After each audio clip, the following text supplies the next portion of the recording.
ఆదికాండము 35వ అధ్యాయము.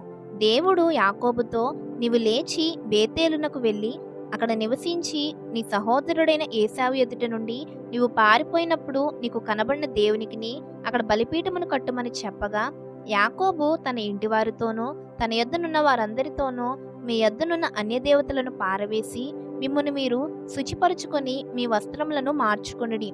మనము లేచి బేతేలునకు వెళుదుము. నా శ్రమదినమున నాకు ఉత్తరమిచ్చి నేను వెళ్ళిన మార్గమున నాకు తోడయుండిన దేవునికి బలిపీఠమును అక్కడ కట్టెదనని చెప్పెను.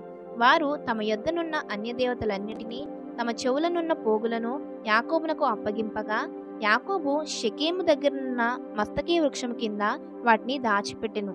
వారు ప్రయాణమైపోయినప్పుడు దేవుని భయము వారి చుట్టూన్న పట్టణముల మీద నుండెను గనుక వారు యాకోబు కుమారులను తరుమలేదు. యాకోబును అతనితోనున్న జనులందరూ కనానులో లూజుకు అనగా బేతేలునకు వచ్చిరి.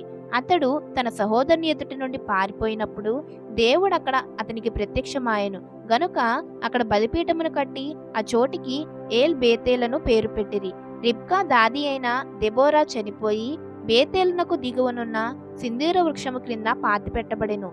దానికి అల్లోను బాకూత్ అను పేరు పెట్టబడెను. యాకోబు పద్దనరాము నుండి వచ్చుచుండగా దేవుడు తిరిగి అతనికి ప్రత్యక్షమై అతన్ని ఆశీర్వదించెను. అప్పుడు దేవుడు అతనితో, నీ పేరు యాకోబు, ఇక మీదట నీ పేరు యాకోబు అనబడదు, నీ పేరు ఇశ్రాయేలు అని చెప్పి అతనికి ఇశ్రాయేలు అని పేరు పెట్టెను.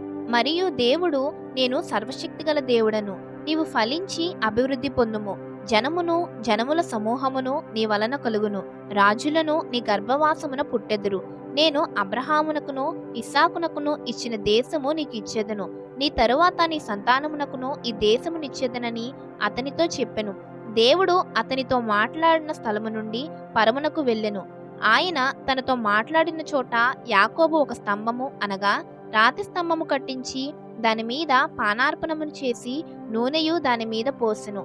తనతో దేవుడు మాట్లాడిన చోటికి యాకోబు బేతేలను పేరు పెట్టెను. వారు బేతేలు నుండి ప్రయాణమై పోయిరి. ఎఫ్రాతాకు వెళ్ళు మార్గములో మరికొంత దూరము ఉన్నప్పుడు రాహేలు ప్రసవించుచు ప్రసవ వేదనతో ప్రయాసపడెను. ఆమె ప్రసవ వలన ప్రయాసపడుచున్నప్పుడు మంత్రసాని ఆమెతో, భయపడకుము, ఇదియో నీకు కుమారుడగనని చెప్పెను. ఆమె మృతి పొందెను. ప్రాణము పోవచుండగా ఆమె అతని పేరు బెనోని అనెను.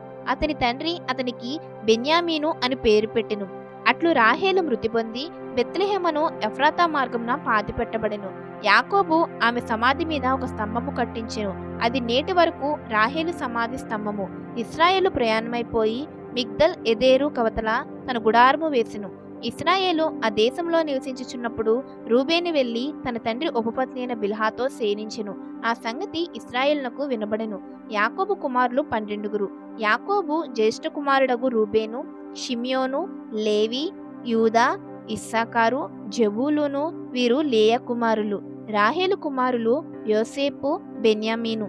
రాహేలు దాసి అయిన బిల్హా కుమారులు దాను, నఫ్తాలి.